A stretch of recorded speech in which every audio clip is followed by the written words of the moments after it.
So 8 Democrats defected on raising the minimum wage to $15 an hour. They are my enemy. They are your enemy. They are the enemy of working people. And they are corrupt liars. They're liars because virtually all of them have said they wanted to raise the minimum wage. And they're corrupt because the real reason why they're not in favor of raising the minimum wage likely has a lot to do with the fact that they're swimming in donor money. Corporate donor money. And the corporations, those are the things that are preventing the minimum wage from being increased because they basically run our political system and they are the group that doesn't want to raise the minimum wage to a living wage. Okay, so the public lashed out at these 8 Democrats. By the way, let's not let the Republicans off the hook because literally every single Republican opposed the $15 minimum wage. Every single one. Everyone. Even the so-called populist right. Populist my ass cheeks. Josh Hawley did not support the $15 minimum wage. Ain't no populist. That's a fake populist. He's a wolf in sheep's clothing, just like these 8 Democrats. So don't let the Republicans off the hook. All the Republicans in D.C. are TFG. They're too far gone, okay? Don't get it twisted. They're guilty. But these 8 Democrats, they're also my enemy, and they're your enemy. This is one of our most basic policy solutions. And they're against it. Well, guess what? They're cornered because the public despises them now. Despises them. They were unmasked as enemies of working people. And so how does the elite media respond when these idiots were unmasked? Take a look. Sided against her own party, and take a look at the video. Here's the move. She gave a thumbs down to increasing the minimum wage. The manner she did it, it lit up the internet, drew comparisons to John McCain's iconic thumbs down during the healthcare debate, minus the praise. What did you think?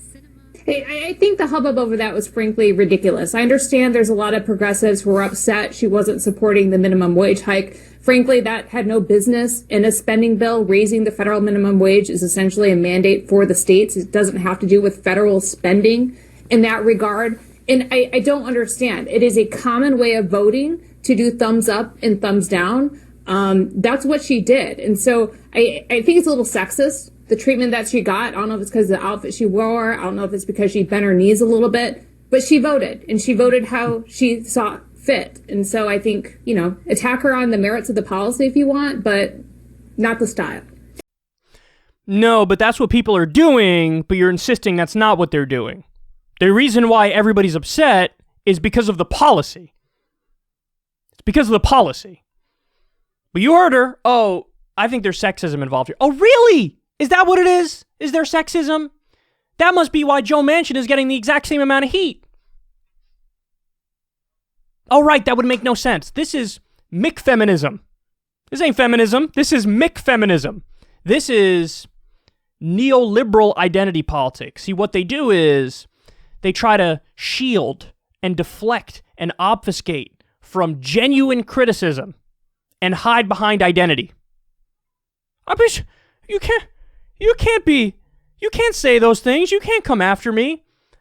Yes, I may have bombed the Middle East and killed massive numbers of civilians, but I'm a woman. So criticism of me is by definition sexist. Guys, it's the newest trick in the book that's used by corporate Democrats. It's the newest trick. What? Don't use that tone with me. I'm trans. I don't care if you're gay. I don't care if you're trans. I don't care if you're a woman. I don't care if you're gender fluid. If you're doing the wrong policies, I'm going to call you out. That's what's going to happen. Now, the reason why this got a lot of focus is because of how casual and nonchalant and flippant and cutesy it was. I'll do a little curtsy as I say no. Tee-hee-hee. Tee-hee-hee. It looks like she didn't even break a sweat. She didn't even have a moment of self-criticism. She just very casually doomed over 1 million Americans to poverty. That's what happened. She cast a vote that was pro-wage slavery, and she was very acting like, it's nothing. She's running an errand on a Tuesday. So that's why people were going after her. Because the consequences of her actions are draconian and devastating. And she doesn't care. And now everybody's hiding behind identity. There's no better way to turn the American people off to identity politics than to have this be identity politics. Can't criticize me, I'm a woman. Can't criticize me, I'm of a different race. Can't criticize me, I'm part of the LGBTQ community. That's effectively what they're saying here. That's what they're saying here. By the way, she also says this had no business being in the bill. It absolutely had business being in the bill. Republicans did 1996 welfare reform through reconciliation. Republicans did the Bush tax cuts through reconciliation. Whenever the parliamentarian told Republicans, I don't think this can be in this bill, they said, thank you for your service, you're fired. Now let's bring in somebody that says we can have that be the case. She's also factually wrong when she says, oh, this had nothing to do with federal spending. Of course it does.